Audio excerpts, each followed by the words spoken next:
सत साहेब पवन दास भगत जी, आपसे थोड़ा सा एक सपने के बारे में पूछना था। आज मुझको एक सपने में गुरुजी दिखाई दिए हैं, बिल्कुल साक्षात मेरे सामने। तो मैंने उनके चरण छू के अपना माथा टेका है उनके चरणों में, और उसके बाद में मैंने प्रणाम करा है, जयकारा लगाया है, बंदी छोड़ सतगुरु रामपाल जी महाराज की जय हो। उसके बाद में पवन दास जी, आप भी भगत जी वहीं पे अपनी छोटी सी संगत में बैठे हो, सफ़ेद कुर्ता पजामा पहना हुआ है आपने, और गुरुजी ने भी सफ़ेद पजामा कुर्ता पहना हुआ है। और उसके बाद में गुरुजी ने से मैंने कहा कि गुरुजी ये भी आपका बहुत सच्चा भगत है पवन दास जी। तो गुरुजी जवाब देते हैं कि हाँ, ये मेरा बहुत अच्छा भगत है और आगे के लिए बहुत अच्छा भगत रहेगा मेरा ये। और ये सब भगत भाइयों को साथ लेके चल रहा है और सभी पवन दास भाई के साथ में चल रहे हैं सभी। तो गुरुजी यही बात कह रहे हैं कि इसको पहले कुछ नहीं पता था, अब इसको हर चीज़ के बारे में पता लग गया है। तो उसमें मैं भी कह रहा हूँ कि हाँ भगत जी, इन्होंने सभी भगत भाइयों की आंखें खोली हैं। जो भी गलतियां करते थे उनके बारे में बताया है भगत जी ने इन्होंने। उसके बाद में जो है मैंने एक जयकारा लगाया है, बंदी छोड़ कबीर साहिब की जय। तो उसमें सभी भाई भगत भाई बोल रहे हैं जय।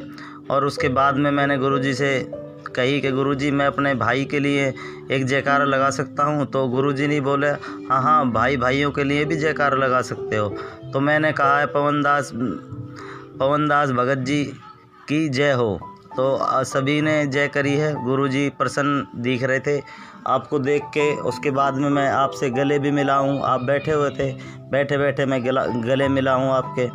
उसके बाद में मैंने अपनी गलती की क्षमा मांगी, क्योंकि मैं नादान, मेरे को कुछ नहीं पता था इसके बारे में, भक्ति के बारे में। और ना ही मैं कोई ज़्यादा ये लॉकडाउन में मैंने सत्संग सुने थे बस गुरुजी के। उसके बाद में काम करने लग गया, ऑटो चलाता हूँ मैं। उसके बाद में सत्संग तो सुन ही नहीं पाया बिल्कुल भी। तो वही मेरे बस सुबह आरती चला ली, दोपहर में और शाम को, और सतनाम भी मिल चुका था। आप ये सतनाम लेने के बाद में मेरी आपने आंखें खोली हैं कि ऐसे ऐसे नहीं करना, तो वो सब चीज़ समझ में आ गया। और आपका फेसबुक पे भी मैंने लाइक वगैरह कर रखे हैं। और मैं अब ज़्यादातर जाता नहीं हूँ वहाँ पे, और जहाँ पे नाम केंद्र सेंटर पे नहीं जाता बिल्कुल भी। पहले जाता था, एक दो बार गलतियाँ कर दी थी मैंने तो गया था। उसके बाद में जब से आपकी वीडियो सुनी है उसके बाद में मैं कभी भी नहीं गया, अब घर पे ही हूँ। और अभी भी मेरे से एक दो बार गलती हुई है, तो मैंने सिर्फ यही अपने परमात्मा से यही कहा है कि हे गुरुजी, आप मेरे को मेरी जो भी ये गंदी आदतें हैं ये आप छुड़वा दें, और आप मेरे को दर्शन दें, तभी शायद मैं छोड़ पाऊँगा। इस मन रूपी काल रूपी मन है मेरा, इसने मेरे को बहुत मतलब फंसा रखा है इसने। कभी क्या मन करता है, कभी क्या। तो अब मेरा दिमाग बिल्कुल खुल गया है, मेरे परमात्मा मेरे को दर्शन दे दिए हैं, और चरण भी स्पर्श करे हैं मैंने गुरुजी के। और मैं बहुत बहुत अपने आप को धन्यवाद कह रहा हूँ कि हाँ, मेरे को परमात्मा ने दर्शन दिए।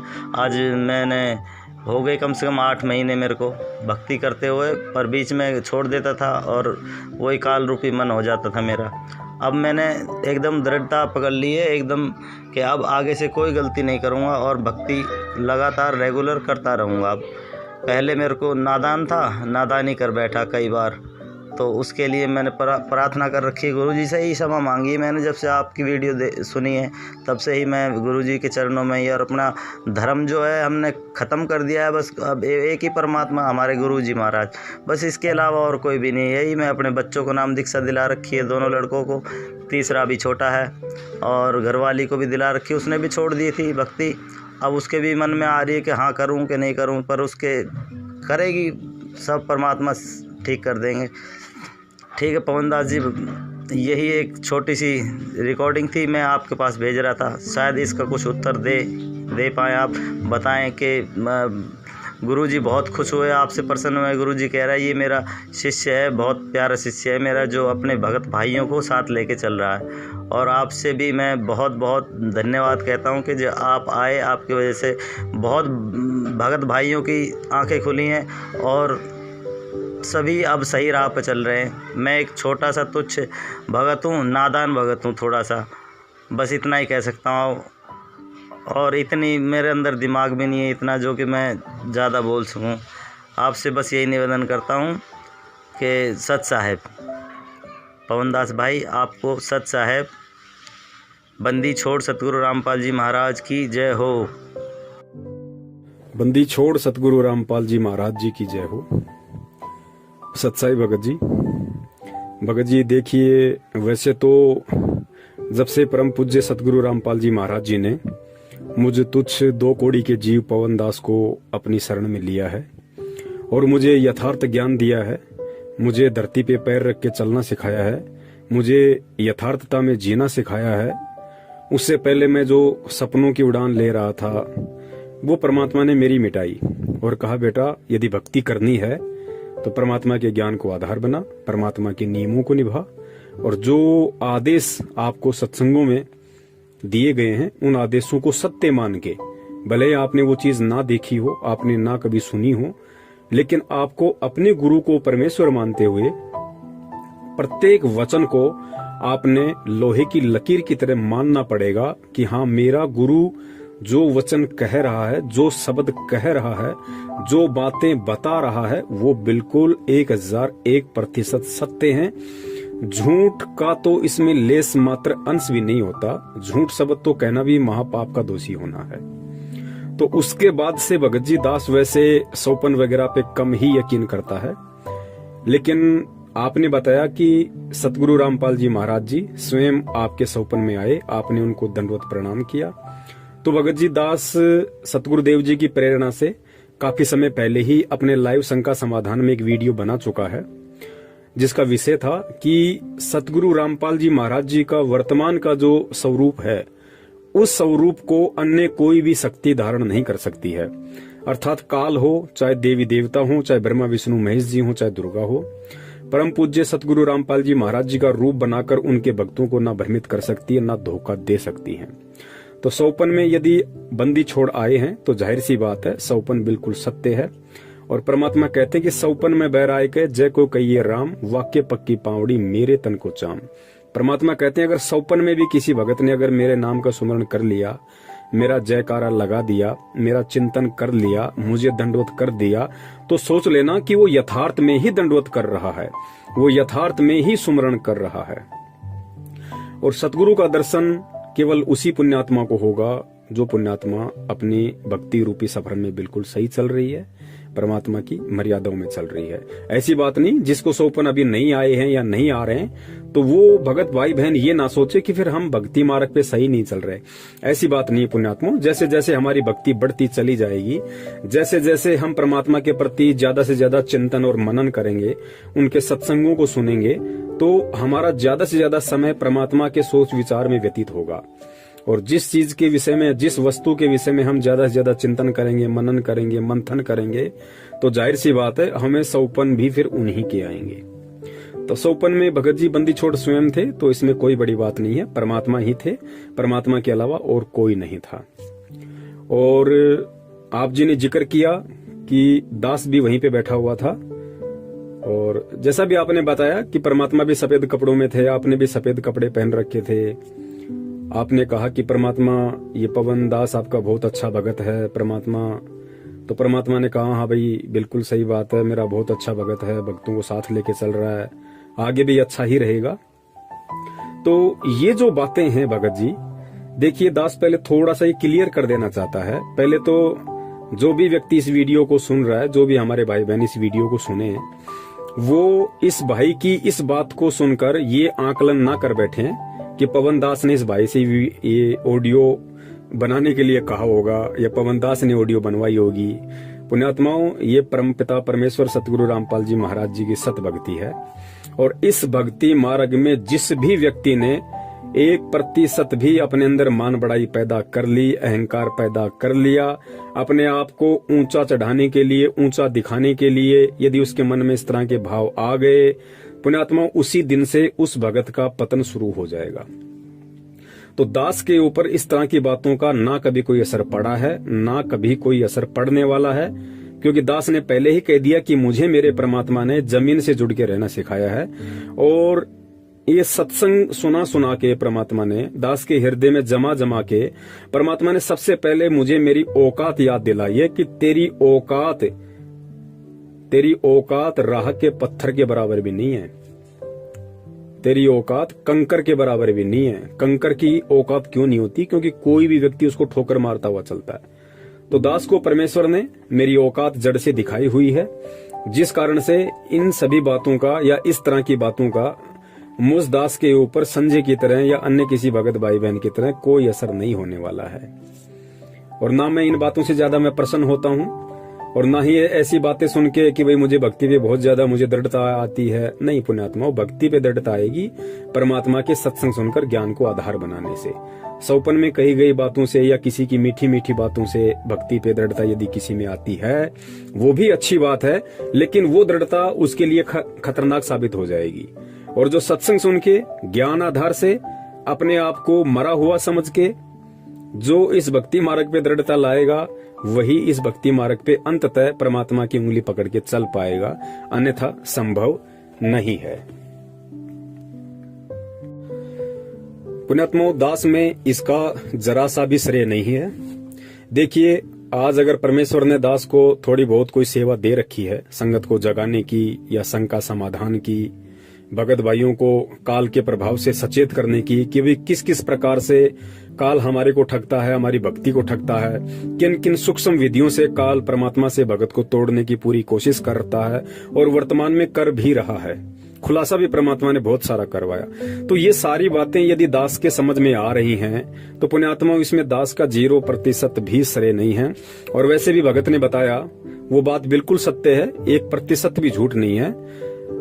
भगत ने जब परमेश्वर से कहा कि मालिक, आपका जो बच्चा है पवन दास हमारी सारी संगत को जगा रहा है, तो परमात्मा ने कहा कि बेटा, पहले इसको कुछ भी नहीं पता था, लेकिन अब इसको सब कुछ मालूम पड़ गया।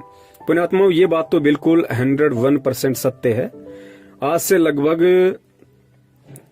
3-4 साल से दास सच्चाई का खुलासा संगत में कर रहा है, लेकिन ये जो शंका समाधान वाली जो शंका समाधान वाली जो सेवा परमेश्वर ने दास को पिछले 2-3 महीनों से सौंपी है प्रेरणा करके, पुण्यात्मा, इसके विषय में दास को ज्यादा नॉलेज नहीं थी बिल्कुल भी। और ना दास के मन में कभी ये विचार आया था कि इस तरह से मैं अपने भगत भाइयों की शंकाओं का निवारण करूं।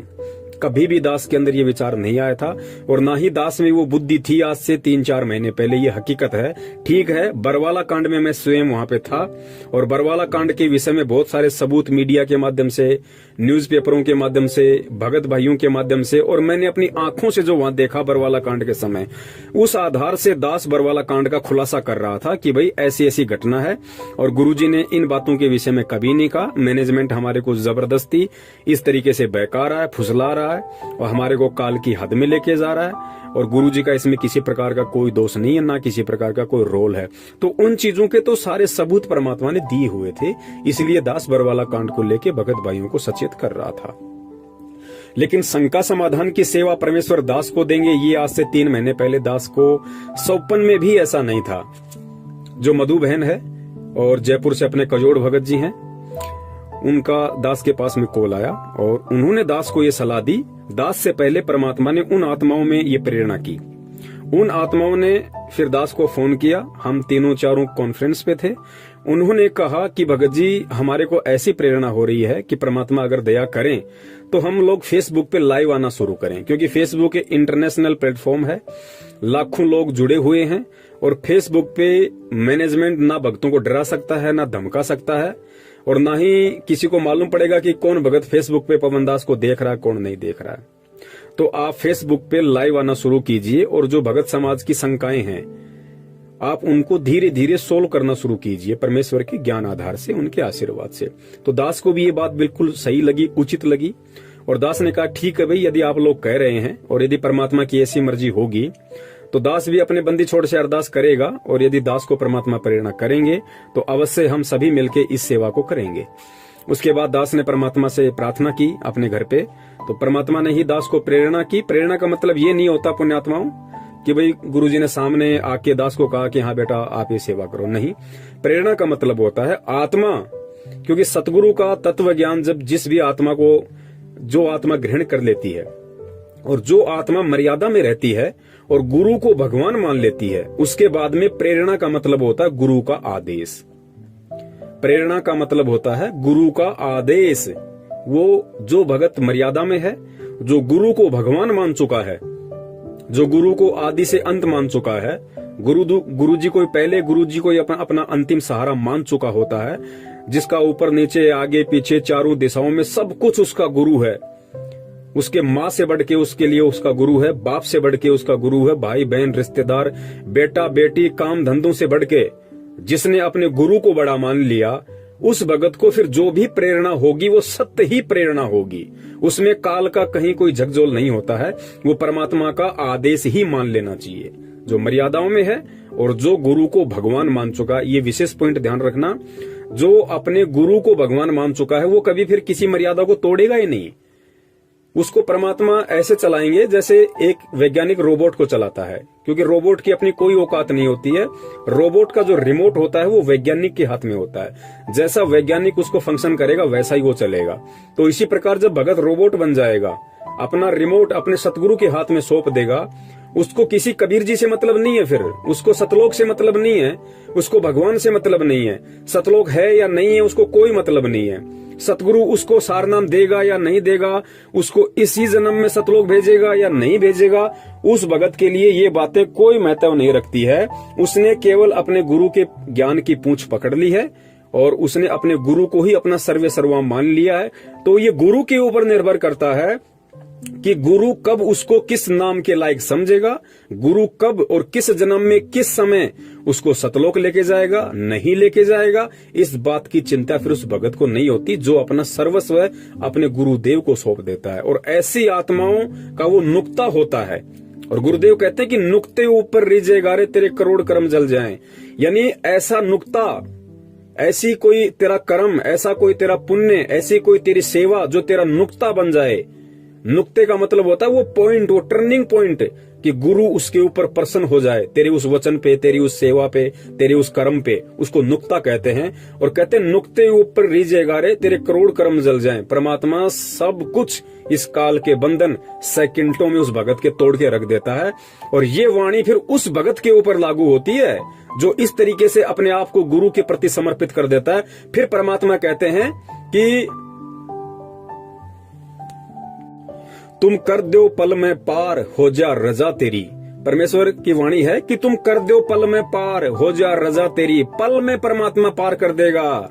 एक हाथ यहाँ पे और दूसरा पैर वहां पे सतलोक में होगा। ना कोई त्रिकुटी, ना कोई ब्रह्मा विष्णु महेश का कर्जा, ना कोई काल का कर्जा, ना उसके 10वें द्वार पे जाके उसके सिर पे पैर रखना, ना भंवर गुफा में जाना, ना सुन में जाना, ना मानसरोवर में नहाना। परमात्मा एक पैर यहाँ तो दूसरा पैर सीधा उसका सतलोक में मिलेगा। वो होता है नुक्ता। और वो नुक्ता तभी बनता है जब ज्ञान आधार से और वास्तव में अपने हृदय से, अपनी आत्मा से एक भगत अपने गुरु को ही अपना सब कुछ मान लेता है। गुरु से बढ़कर ना उसके लिए भगवान है, ना या संसार का कोई प्राणी है, कुछ नहीं, बस सब कुछ गुरु। तो फिर परमात्मा उस आत्मा के सारे बंधन तोड़ देता है। तो ऐसी आत्मा को फिर जो भी प्रेरणा होगी वो सत प्रेरणा होगी। परमात्मा का वो सन्मुख आदेश ही मान लेना चाहिए। तो पुण्यात्माओं, जो भी भाई ने कहा है वो बातें बिल्कुल सही हैं। दास को आज से पहले बिल्कुल भी नॉलेज नहीं थी शंका समाधान के विषय में, और ना ही दास के मन में 1%। दास अपने सतगुरुदेव जी की चरणों की सौगंध खा के कहता है कि दास को शंका समाधान का जो प्रोग्राम जब से चला है, आज से 2.5-3 महीने पहले से, उससे पहले दास के दिलो दिमाग में भी नहीं थी कि आगे चल के दास शंका समाधान के लिए भी निमित्त बनेगा।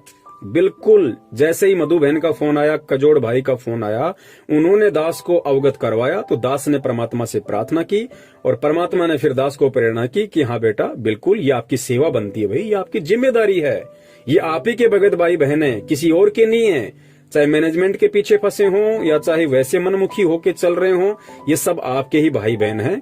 और जो समझदार भाई होता है, जो बड़ा होता है, उसकी जिम्मेदारी बनती है, उसका उत्तरदायित्व बनता है कि वो अपने छोटे भाई बहनों को सही राह दिखाए, यदि उसको पता है तो। इस आधार से दास फिर इस शंका समाधान वाले प्रोग्राम में आना शुरू हुआ। और पुण्यात्माओं, मान बढ़ाई और अहंकार का इस भक्ति मार्ग में लेस मात्र भी स्थान नहीं है। यदि किसी ने जरा भी अपने अंदर अहंकार भाव प्रकट कर दिया, उसी दिन से वो परमात्मा से दूर है। और दास बार बार कहता है कि जैसे बहुत सारे भगत भाई कहते हैं कि पवन भगत जी, आप पे तो परमात्मा की विशेष दया है, आप परमात्मा की विशेष पुण्य आत्मा हो। ठीक है, उस भगत भाई के ऐसे विचार हो सकते हैं, ऐसे विचार आने में कोई दोष नहीं है। क्योंकि पुण्यात्मा, सबसे पहले तो हमने एक पॉइंट को क्लियर कर लेना चाहिए। जिस भी आत्मा ने सतगुरु रामपाल जी महाराज जी से नाम दीक्षा ले ली, और जो व्यक्ति 1 साल भी इस भक्ति मार्ग पे टिक गया, इस भक्ति मार्ग पे परमात्मा की भक्ति करते करते, सत्संग सुनते सुनते जिसको 1 वर्ष हो गया हो, उसके हृदय में यहाँ का ना कोई व्यक्ति गुरु का स्थान ले सकता, ना ब्रह्मा विष्णु महेश जी गुरु का स्थान ले सकते, ना काल ले सकता, ना दुर्गा ले सकती। कोई भी व्यक्ति उस भगत के हृदय में एज ए परमात्मा, एज ए गुरु प्रविष्ट नहीं हो सकता, समा नहीं सकता।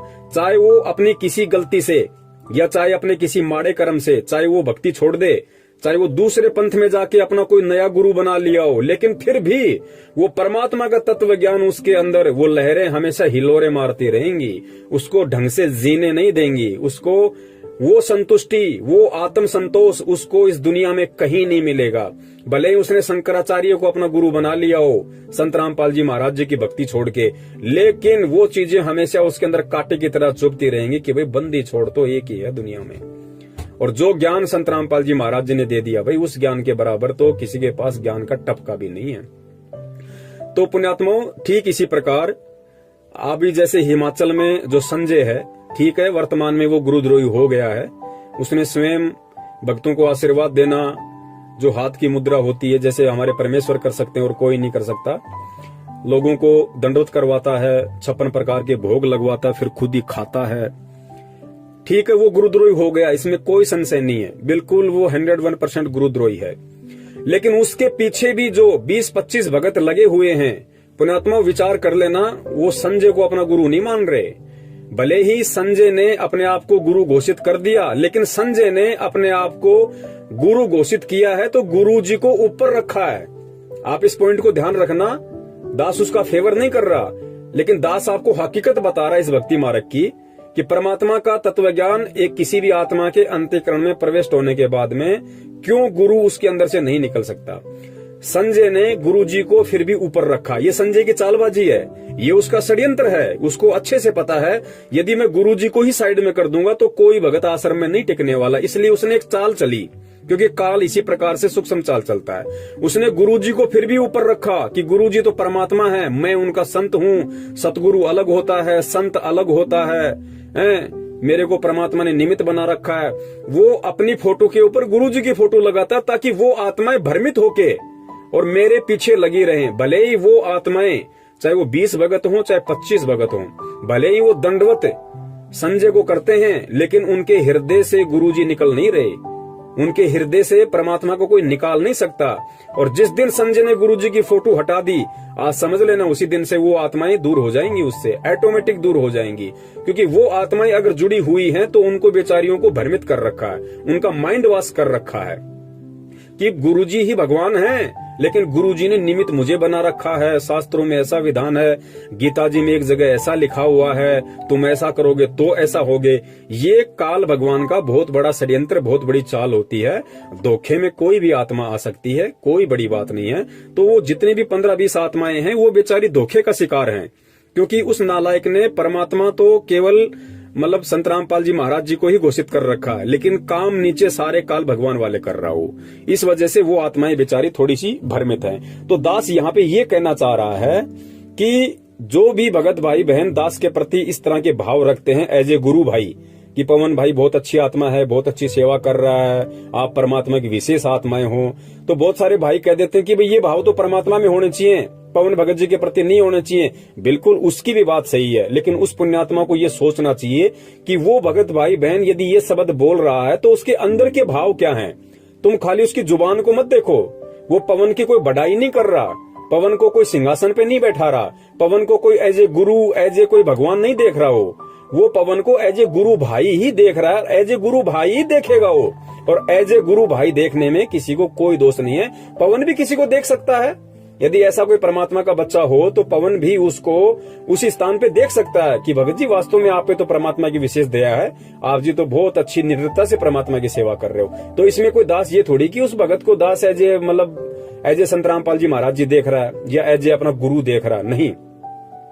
तो भाई ने जो कहा वहां पे वो बातें बिल्कुल सही हैं, बिल्कुल सत्य हैं। देखो भक्ति मार्ग में पुण्यात्माओं ना कोई सीनियर होता है ना कोई जूनियर होता है, ये सारी बातें परमात्मा ने बता रखी हैं, हमने सुनी या नहीं सुनी ये एक बात अलग है। इस सतगुरु रामपाल जी महाराज जी के सत भक्ति मार्ग में ना कोई छोटा है ना कोई बड़ा है, ना कोई सीनियर है ना कोई जूनियर है। यहाँ पे वो भगत भी उसी कैटेगरी में है जिस भगत ने 1994 में नाम दीक्षा ली होगी, और वो भगत भी उसी कैटेगरी में है जिस भगत ने सन 2014 में नाम दीक्षा ली होगी। क्योंकि परमेश्वर समदृष्टि होते हैं, परमेश्वर कभी किसी में ऊंच नीच का भाव नहीं देखते। तो जब परमेश्वर समदृष्टि है, परमेश्वर ऊंच नीच का भाव नहीं देखता, तो परमेश्वर का बच्चा कैसे एक दूसरे भगत के प्रति ऊंच नीच के भाव ला सकता है। लेकिन हाँ, जो जैसी भक्ति कर रहा है, जो जैसी सेवा कर रहा है, तो भैया सेवा के अकॉर्डिंग यदि कोई ऐसा कह देता है तो उसमें उसको किसी प्रकार का कोई दोष नहीं होता है। और आगे फिर भगत जी ने बताया कि भाई मैंने फिर सतगुरु रामपाल जी महाराज जी का जयकारा लगाया और फिर मैंने परमात्मा से अरदास करी कि हे परमात्मा, क्या मैं अपने गुरु भाई का भी जयकारा लगा सकता हूँ? तो परमेश्वर ने कहा कि हाँ बेटा लगा सकते हो, कोई दिक्कत नहीं। फिर उस भगत भाई ने कहा कि मैंने जयकारा लगाया। तो यहाँ पे बहुत सारे भगत भाइयों के मन में शंकाएं उत्पन्न हो जाएंगी कि ऐसा कैसे हो सकता है, जयकारा भगत का कैसे लगा सकते हैं। पुण्यात्मा, इन सब बातों को हमने ज्ञान आधार से समझना पड़ेगा। और ये बातें आप ध्यान रखना, सारी बातें आपको सत्संगों में नहीं मिलेंगी। कुछ बातें होती हैं वो परमात्मा प्रेरणा करते हैं, और वो प्रेरणा परमात्मा तभी करेंगे जैसा दास ने पहले बताया कि जब आप अपने एडी से चोटी तक अपने आप को अपने गुरु जी के प्रति समर्पित कर दोगे तो परमात्मा आपको सत्संगों से बाहर की बातें भी आपके दिलो दिमाग में डाल देगा। क्योंकि वो होता है ज्ञान योग खोलना। परमात्मा फिर उस आत्मा का धीरे धीरे ज्ञान योग खोलने लग जाता है। वो भगत चाहे 2 घंटे बोलता रहे, वो बोलता रहेगा, उसने कोई कहीं पढ़ा नहीं, उसने कहीं कुछ देखा नहीं, वो कॉपी पेन लिख के नहीं बैठा हुआ। परमात्मा आगे से आगे पॉइंट उसकी नजरों के सामने लाते रहते हैं, उसके दिमाग में वो बातें आती रहती हैं और बात आगे से आगे परमात्मा के ज्ञान आधार से बढ़ती रहती है। उसको कहते हैं ज्ञान योग। तो पुण्यात्माओं, दास के पास में कहां इतना ज्ञान था। दास तो वैसे भी 2014 में जुड़ा था, मुश्किल से 1 या 1.5 साल ही परमात्मा की संगति कर पाया। संगति का मतलब है सत्संगों की संगति। दास वैसे पर्सनली नहीं मिला गुरुजी से कभी भी। ठीक है, जब दर्शन होते थे संगत के साथ में तो अपना दर्शन लिया, मालिक के आगे हाथ जोड़े, आशीर्वाद लिया, अपने वापस आ जाते थे। दास कभी भी अंदर नहीं गया एक बार भी गुरुजी के पास में, और ना ही दास ने कभी 2 मिनट गुरुजी से बात की होगी कि गुरुजी क्या है क्या नहीं है। कभी मौका ही नहीं मिला, हमें कोई जाने ही नहीं देता था अंदर। 50 तो वहां पे बंदूकधारी खड़े होते थे और हम जैसे 2 कौड़ी के जीवों का कहां नंबर आवे। वहां तो बड़े बड़े सूरमा लोग खड़े रहते थे, रिश्तेदार, तो हमारा कहां नंबर आना था। तो दास ने तो मुश्किल से 1.5 वर्ष ही परमात्मा की सही से संगति की है, और बाकी तो सत्संगों की संगति परमात्मा ने करवाई। उसके बाद फिर बरवाला कांड हो गया। अब दास से पहले तो वो लोग जुड़े हुए 1994 से लोग जुड़े हुए हैं। अब उन पे वो दया नहीं हो पाई जो दया दास ने इस 2 कौड़ी के पवन दास पे कर दी। तो इसमें पवन दास का क्या श्रेय भाई? मैं तो वर्तमान में ऐसी कोई भक्ति भी नहीं है मेरी। तो ये पुण्यात्मा होता क्या है कि पिछले जन्म जन्मांतरों के सुकर्म होते हैं, ये पुण्य कर्म होते हैं। भक्ति कर्म से ही ज्ञान योग खुलेगा। आपने दान चाहे कितना कर रखा है, दान ज्यादा करने से ज्ञान योग नहीं खुलता, भक्ति ज्यादा करने से ज्ञान योग खुलता है। परमात्मा की मर्यादाओं में ज्यादा रहने से ज्ञान योग खुलता है, ज्ञान को आधार बनाने से ज्ञान योग खुलता है। तो दास के पिछले जन्म के ऐसे कोई भक्ति कर्म होंगे, वो बंदी छोड़ी जाने, उस आधार से परमात्मा ने या फिर वर्तमान के परमात्मा ने दास के अंदर कुछ भाव पैदा किए। देखो, भाव भी परमात्मा ही पैदा करता है। हमारी औकात नहीं कि हम परमात्मा के प्रति भाव पैदा कर लें, हम परमात्मा को परमात्मा मान लें या हम जैसे गुरु को भगवान मान लें। ये आप और हमारी औकात नहीं है। परमात्मा ही सारे नुक्ते बनाता है, परमात्मा ही अंदर प्रेरणा करता है, फिर परमात्मा ही भगत के अंदर वो बातें डालता है, फिर भगत के अंदर वो भाव पैदा होते हैं, फिर वो सारी चीजें बनती हैं। तो परमात्मा ही सब कुछ करता है। और मालिक की वाणी भी है कि करे करावे साइया और मन में लहर उठावे, दादू सिर दर्जीव कर आप बगल हो जावे। तो पुण्यात्माओं, शंका समाधान के माध्यम से जो भी कुछ हो रहा है, ये परमात्मा ही सब कुछ दास को निमित्त बना के करवा रहे हैं। दास का इसमें किसी प्रकार का कोई रोल, कोई श्रेय नहीं है। यदि लाखों की संगत में से परमात्मा ने एक पवन दास को चुना है, तो पुण्यात्माओं, इसमें पवन दास का कोई श्रेय नहीं है, ना पवन दास कोई विशेष है। पवन दास से पहले तो बहुत बड़े बड़े सारनामी लोग बैठे हुए हैं, जो अपने आप को बहुत बड़े बड़े भगत मानते हैं, बड़ी बड़ी पोस्ट पे हैं, बड़े बड़े वर्ल्ड कोऑर्डिनेटर बने हुए हैं, स्टेट कोऑर्डिनेटर बने हुए हैं, दो स्टेट के कोऑर्डिनेटर बने हुए हैं। कुरुक्षेत्र से हमारे पुरुषोत्तम दास भाई जी। तो पुण्यात्माओं, इसमें दास का कोई रोल नहीं है किसी भी प्रकार का। और रही बात जयकारे की, तो जयकारे का मतलब क्या होता है पुण्यात्माओं? देखो, जयकारा लगाने के बाद में परमात्मा प्रसन्न हुए, इसका मतलब है कि वो चीज गलत नहीं थी। अब वो गलत क्यों नहीं थी, इसको हमने ज्ञान आधार से समझना पड़ेगा। पुण्यात्माओं, भगवान के बाद जगत में यदि किसी की कीर्ति हुई है, यदि किसी की कीर्ति होती है, तो केवल भगत की होती है। तीसरे व्यक्ति की यहाँ कभी कीर्ति नहीं हुई, क्योंकि संसार का मूल आधार है भक्ति, और भक्ति का मुख्य है भगवान, और भगवान के पीछे चलता है भगत। तो सबसे पहले यहाँ पे भगवान की कीर्ति होती है, भगवान की महिमा होती है, और भगवान से प्राप्त उपदेश, भगवान से प्राप्त ज्ञान, और वो भक्ति करके फिर यदि किसी की कीर्ति हुई है, किसी का यश हुआ है, दुनिया ने यदि किसी का जयकारा लगाया है, तो केवल भगत का लगाया। फिर मीराबाई के लोगों ने जयकारे लगाए, धना भगत के जयकारे लगाए, नानक जी के जयकारे लगाए, आज भी लग रहे हैं उन पुण्यात्माओं के। तो भगत के बाद में, भगवान के बाद में भगत के ही जयकारे लगते हैं। तो परमात्मा ने इस दृष्टिकोण से, क्योंकि जिस समय 54 में उस पुण्यात्मा ने गुरुजी से जो ये पूछा कि गुरुजी क्या मैं अपने भगत भाई का भी जयकारा लगा सकता हूं, तो परमात्मा अंतर्यामी होते हैं। परमात्मा को पता था कि ये अपने भगत भाई का जयकारा एज ए गुरु नहीं लगा रहा, एज ए गुरु भाई लगा रहा है, कि मेरे भाई ने मेरे ही सतगुरु से प्राप्त ज्ञान आधार से जो संगत को जगाने का काम किया है, या जिस तरीके से वो परमात्मा की सेवा कर रहा है उनके चरणों में रह के, उस आधार से वो इसका अधिकारी है।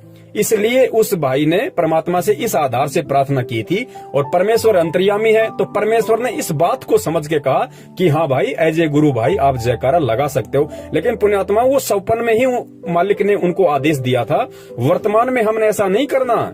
कहीं कोई भगत भाई बहन ये समझे कि लो भाई हम पवन भाई का जयकारा लगा दें। पुण्यात्मा, ये गलती नहीं करनी बिल्कुल भूल के भी, वरना इसके दोषी आप स्वयं हो जाओगे।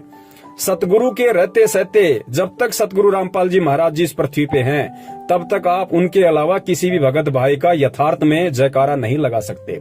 और बाद में तो हम सभी के जयकारे लगेंगे भाई। जो आज सतसेवक बन के परमात्मा की सत भक्ति मार्ग पे डटे हुए हैं, गुरु के ज्ञान को आधार बना के स्वयं चल रहे हैं, दूसरे भाइयों को चलने की सलाह दे रहे हैं। पुण्यात्माओं, जब हमारा यहाँ से शरीर छूट जाएगा, उसके बाद हमें मतलब ही नहीं चाहे हमारा जयकारा लगे या ना लगे, लेकिन पुण्यात्माओं जयकारा लगेगा आने वाली पुण्यात्माओं के लिए, उनको उदाहरण पेश करने के लिए कि वो जैसे भगत थे, जैसा वो कर गए, उस तरीके से तुम करोगे तो तुम्हारा बेड़ा पार होगा। जैसे आज गुरुजी नानक जी के विषय में बताते हैं, धर्मदास जी के विषय में बताते हैं, अपने आप को छुपाते हुए गरीबदास जी महाराज जी के विषय में बताते हैं, दादू जी के विषय में बताते हैं, मीरा के विषय में बताते हैं, धना भगत के विषय में बताते हैं। वो भी तो भगत थे, लेकिन उनके जयकारे उस समय नहीं लगे, उनके जयकारे जाने के बाद आज लग रहे। लेकिन पुण्यात्माओं, आज हमें परमात्मा ने इतना ज्ञान दे दिया कि आज हमारे अंदर किसी भी प्रकार का वो मान बढ़ाई और अहंकार नहीं आ सकता। उन पुण्यात्माओं के जानने के बाद जयकारे इसलिए लगे क्योंकि उस समय ज्ञान आधार नहीं था इतना। परमात्मा ने तो ज्ञान दे दिया था, लेकिन वो पुण्यात्माएं अपने संस्कारवश ज्ञान को आधार नहीं बना सकती थी। इसलिए परमात्मा ने उस समय उनके शरीर में रहते सहते उनके जयकारे नहीं लगवाए। अगर उस समय उनके जयकारे लग जाते तो उस समय ज्ञान पुण्यात्माओं वो संपूर्ण परमात्मा ने मूल ज्ञान नहीं दिया था जो आज 1994 से दे रहे हैं। तो उनके अंदर कहीं न कहीं वो मान बढ़ाई आ सकती थी, कहीं न कहीं अहंकार भाव जागृत हो सकता था। लेकिन आज परमेश्वर ने पूरा पिटारा खोल दिया अपने तत्व ज्ञान का, संपूर्ण खुलासा कर दिया अपने मूल ज्ञान का। आज भी वैसे तो दास कह नहीं सकता अगर कोई 1% अगर बड़ी मुश्किल से कोई हुआ ऐसा भगत भाई बहन जिसके मन में इस तरह का दोष आ जाए तो बात अलग है, अन्यथा 99% भगत भाई बहनों के जो परमेश्वर सतगुरु रामपाल जी महाराज जी की शरण में हैं, उनके अंदर किसी भी प्रकार की मान बढ़ाई और अहंकार घर नहीं कर सकता। अब आप कहेंगे कि संजय के अंदर ऐसा क्यों हुआ? भैया संजय को पहले से ही काल ने भेजा हुआ था। संजय को जब इस पृथ्वी पे जन्म मिला तो उसको जन्म दिया काल ने, ध्यान रखना इस बात को, उसको काल ने अपना दूत बना के यहाँ पे भेजा हुआ था। जो आज वो कर्म कर रहा है उस हिसाब से दास बता रहा है। अब आप कहेंगे भगत जी काल का दूत कैसे हुआ? वो तो परमात्मा से नाम लिया, परमात्मा की भक्ति कर रहा था, बरवाला कांड की सच्चाई भी बता रहा था। भाई जब इस चीज को हमने ज्ञान से समझना पड़ेगा। कमाल को परमात्मा ने काल का विशेष दूत बताया था कि काल ने उसको विशेष रूप से इस भक्ति मार्ग को अवरुद्ध करने के लिए भेजा था। अब काल ने भी तो गुरुजी का नाम लिया था, उसने कमाल ने भी तो गुरुजी का नाम लिया था, कमाल भी तो भक्ति कर रहा था, कमाल भी तो गुरुजी का प्रचार कर रहा था। फिर आगे चल के वो काल का दूत कैसे बन गया? स्वयं गुरु बन के कैसे बैठ गए भैया? तो पुण्यात्माओं, ये समय आने पे काल के दूत अपना रंग दिखा देते हैं। जिस सेवा के लिए काल ने उनको भेजा है वो सेवा वो अपनी अवश्य करते हैं। तो काल जो संजय था वो शुरू से ही काल का दूत था, और आप और हमारा सौभाग्य जो परमात्मा ने हमें बचाया, उसके साथ रहते सहते भी परमात्मा ने बचाया। पुण्यात्मा, उसने दास को बहुत भरमाने की कोशिश की, बहुत भटकाने की कोशिश की कि तू सर्वानंद की आत्मा है, तू ऐसा है, तू वैसा है, लेकिन दास के ऊपर 1% भी इस बात का असर नहीं हुआ कि मैं सर्वानंद की आत्मा हूं तो मैं बहुत बड़ी आत्मा हूं। दास हमेशा ये सोचता था कि यदि मैं सर्वानंद की आत्मा हूं भी तो मेरे से बड़ा नीच, मेरे से बड़ा दुष्ट कोई नहीं होगा जो मैं उस समय परमात्मा को चूक गया। और यदि मैं सर्वानंद की आत्मा हूं तो मुझे अपनी उन गलतियों पर ध्यान देना चाहिए, मुझे अपनी उन कमजोरियों पर ध्यान देना चाहिए जिन कमजोरियों के चलते मैं 650 साल पहले पार नहीं हो पाया। सर्वानंद का ढोल नहीं पीटना चाहिए, मुझे अपनी उन कमजोरियों को परमात्मा से प्रार्थना कर करके याद करना चाहिए कि परमेश्वर मुझ नीच से 650 साल पहले ऐसी कौन सी मिस्टेक हो गई, ऐसी कौन सी गलती हो गई परमात्मा, जो साक्षात आप धरती पे थे आज की तरह, और आपसे ज्ञान और नाम लेने के बाद मैं सतलोक नहीं जा पाया। तब तो है फायदा। और जो अपने आप को फिर सर्वानंद या नानक समझ के फूल जाए डफ की तरह और अपने आप को पुजवाने लग जाए, फिर उससे बड़ा दुष्ट और नीच प्राणी भी दुनिया में कोई नहीं, जैसा कि संजय ने किया। तो पुण्यात्माओं, इस प्रकार हमने हर चीज को परमात्मा के ज्ञान आधार से समझना पड़ेगा। अब ये ऑडियो बनाना इसलिए भी जरूरी था क्योंकि भगत भाई ने खुद ये दास के पास ऑडियो भेजी थी और उन्होंने इस सौपन का समाधान चाहा कि भगत जी मैं कुछ ज्यादा समझ नहीं पाया, आप थोड़ा सा इसको क्लियर करो। तो सौपन ऐसे बहुत सारे भगत भाइयों को भी आते रहते हैं, तरह तरह के सौपन आते रहते हैं। तो दास तो यही निवेदन करेगा कि फालतू के सौपन पे ध्यान देना नहीं, और जिस सौपन में बंदी छोड़ सतगुरु रामपाल जी महाराज जी आपको दर्शन दें, उस सौपन को आप बिल्कुल यथार्थ माने, बिल्कुल सही माने, और फिर उस पे ज्ञान आधार से विचार विमर्श करें, चिंतन मंथन करें। और ध्यान रखना, यहाँ छोटा बड़ा कोई नहीं है, सब एक ही कैटेगरी के हैं। परमात्मा की नजर में भले ही पवनदास जो है ये सेवा कर रहा है, लेकिन इसमें पवनदास का कोई रोल नहीं है। क्या पता आज से 2 साल बाद या आज से 1 साल बाद या 1 महीने बाद परमात्मा आप जियो से वो सेवा ले ले जो सेवा पवनदास कर ही नहीं सकता, जिस सेवा के लायक पवनदास है ही नहीं। क्या पता परमात्मा आपसे वो सेवा ले ले, क्योंकि जब परमात्मा ने तोताद्री नाम के शहर में, जब इस दुनिया पे करोड़ों की संख्या में मानव शरीर वाले प्राणी थे, और उस समय परमात्मा ने वेदों के मंत्र हिंदी में और संस्कृत में केवल एक झोटे से बुलवाए। क्या उस समय परमात्मा किसी व्यक्ति से नहीं बुलवा सकते थे? लेकिन परमात्मा ने वहां पे अपने समर्थता दिखाई थी कि बंदी छोड़ क्या नहीं कर सकता। परमात्मा को जरूरी नहीं कि कोई पवनदास को निमित्त बनाए, या किसी मधु बहन को निमित्त बनाए, या किसी कजोड़ भाई को निमित्त बनाए, या जितने भी हमारे सत्सेवक भाई बहन हैं परमात्मा उन्हीं को निमित्त बनाए। ये तो हमारे कर्म बनने पुण्यात्माओं हमें सोचनी चाहिए बात तो, कि परमात्मा हम आपके ऋणी हैं, परमेश्वर हम शुक्रगुजार हैं, हम अपने आप को धन्यवाद देते हैं कि बंदी छोड़ आपने हमें इस लायक समझा, इन सेवाओं के लायक समझा जो हमारे कर्म बन रहे हैं। बाकी पुण्यात्माओं, परमात्मा तो गधे को भी निमित्त बना के चारों शंकराचार्यों को ज्ञान चर्चा में फेल करवा सकता है। तो हमने इन चीजों को भूलना नहीं चाहिए। तो यहाँ पे ना कोई पवन बड़ा है, ना कोई दूसरा भाई छोटा है, ना पवन सीनियर है, ना दूसरा भाई जूनियर है। ये परमात्मा का भक्ति मार्ग है, और ऐसे भाव किसी के अंदर आने भी नहीं चाहिए। इतना ज्ञान लेने के बाद में सेवा परमात्मा ने दे रखी है, उसके संस्कार के हिसाब से दे रखी है, इसमें उस भगत का कोई रोल नहीं है। कि सोचे कि भाई इस भगत ने ये कर लिया। भगत कुछ नहीं कर सकता, भगत पत्थर है, भगत 2 कौड़ी का जीव है, भगत की कोई औकात नहीं है। भगत ने करना होता तो पहले कर लेता ना, आज क्यों कर रहा है? तो ये सारा खेल परमात्मा का है। सद्बुद्धि परमात्मा देता है, प्रेरणा परमात्मा करता है, आगे बढ़ने की हिम्मत परमात्मा करता है। और परमात्मा इस तरह की सेवा, इस तरह की हिम्मत, इस तरह की प्रेरणा अपनी हर उस आत्मा के अंदर करने के लिए तैयार बैठा है जो पुण्यात्मा गुरु को भगवान मान ले। परमात्मा तो तैयार बैठा है प्रमाण पत्र बांटने के लिए, अगर कोई लेने वाला भी तो हो। भाई अपने अंतरात्मा से, अपने हृदय से, तन मन से कोई अपने गुरु को परमात्मा माने तो सही। और जिसने मान लिया फिर परमात्मा दूर कहाँ है। परमेश्वर वो सेवा दे देंगे जिन सेवाओं को पवनदास लाख जन्म में भी नहीं कर सकता। तो पुण्यात्माओं, हम सब एक दृष्टि हैं, हम सब परमात्मा की नजर में समदृष्टि हैं।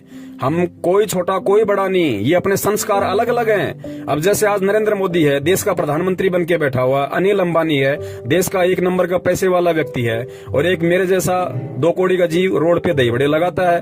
तो परमात्मा की नजरों में अनिल अंबानी भी उसकी उतनी प्यारी आत्मा है, भले उसने नाम ना ले रखा हो, भले वो शराब पीता है, मांस खाता है, सब कुछ करता है। नरेंद्र मोदी भी कितने कर्म कुकर्म करता है, लाखों उसने शराब के ठेकों को लाइसेंस दे रखा है, लाखों उसने जानवर काटने के कत्ल खानों को लाइसेंस दिया हुआ है, लोगों के उल्टे सीधे काम करवाते हैं। राजनेता और क्या करवाएंगे? तो वो नरेंद्र मोदी भी परमात्मा को उतना ही प्यारा है। लेकिन कर्म समय आने पे जीव को छोटा बड़ा बना देते हैं, कर्म समय आने पे जीव को नरक और सुरक का भागी बना देते हैं। तो परमात्मा की नजरों में कोई भी प्राणी, चाहे चींटी हो, चाहे सूक्ष्म जीव हो, चाहे हाथी हो, कोई भी हो, परमात्मा की नजरों में सब समदृष्टि हैं। और हमने मन में कभी भूलकर भी ये भाव नहीं लाना चाहिए कि वो आत्मा परमात्मा की विशेष आत्मा होगी। हम सभी परमात्मा की विशेष आत्माएं हैं और हम सभी को परमात्मा की विशेष आत्मा बनने का प्रयत्न करना चाहिए, यदि आज से पहले हम आपको नहीं समझ रहे हैं तो। और उसका सबसे बड़ा तरीका है, सबसे पहले परमात्मा के सत्संगों को आधार बनाओ, ज्ञान को आधार बनाओ, और फिर अपने हृदय से, अपने दिलो दिमाग से, अपनी अंतरात्मा से अपने गुरुदेव को ही अपना एडी से चोटी तक सब कुछ समझो। गुरु से बढ़कर फिर कुछ नहीं।